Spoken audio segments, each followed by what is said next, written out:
avança, um outro assunto, né? Avança no Congresso o projeto que prevê novas regras para o licenciamento ambiental no Brasil e que abre caminho, por exemplo, para a exploração de petróleo na Amazônia. E essa proposta vem depois de 20 anos de discussão.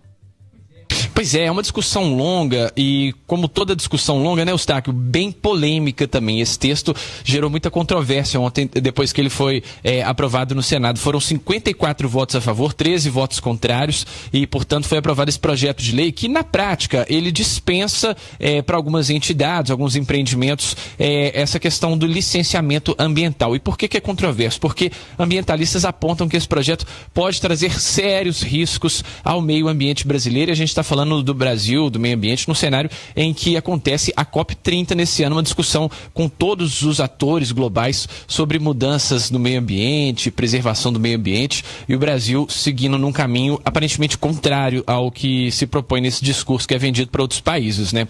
Essa proposta, como você disse, Eustáquio, tem mais de 20 anos que está no Congresso e ela já havia passado anteriormente pela Câmara dos Deputados. Foi votado agora no Senado, o texto foi bastante modificado, então, de qualquer forma, ele vai voltar para a Câmara dos Deputados antes de, caso aprovado, seguir para a sanção presidencial. Mas quais são os pontos polêmicos, né? O que está acontecendo aqui nessa proposta que tem tanta gente contrária?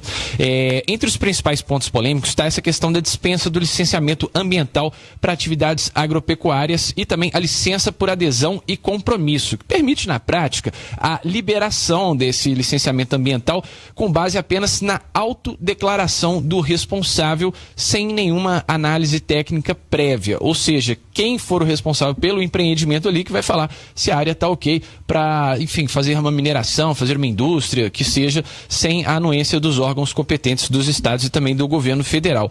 Tem gente que diz, né, que está falando sobre esse projeto, que mais de 90% dos licenciamentos ambientais no país poderiam passar a seguir esse modelo, incluindo os setores, como eu disse, da mineração e também da indústria. Outra mudança proposta nesse projeto, que está sendo muito criticada, é a desvinculação da outorga hídrica, que na prática, né, traduzindo aqui para o nosso ouvinte, ela permite a concessão de licenças mesmo sem garantir o uso da água no local, o que é muito prejudicial quando a gente está falando de bacias hidrográficas, dependendo do empreendimento que vai usar muita água. Então isso pode prejudicar algumas comunidades que dependem do uso dessa água, que de repente pode chegar em cidades, pode chegar em reservatórios. Esse projeto também cria o licenciamento ambiental especial, que tem um trâmite mais rápido, né, decidido por um conselho político do governo e não pela área técnica. Especialistas temem que isso facilite projetos de grande impacto que têm interesses do governo, como, por exemplo, a gente está falando desse projeto da exploração de petróleo na foz do Rio Amazonas, que fica na margem equatorial, bem ao norte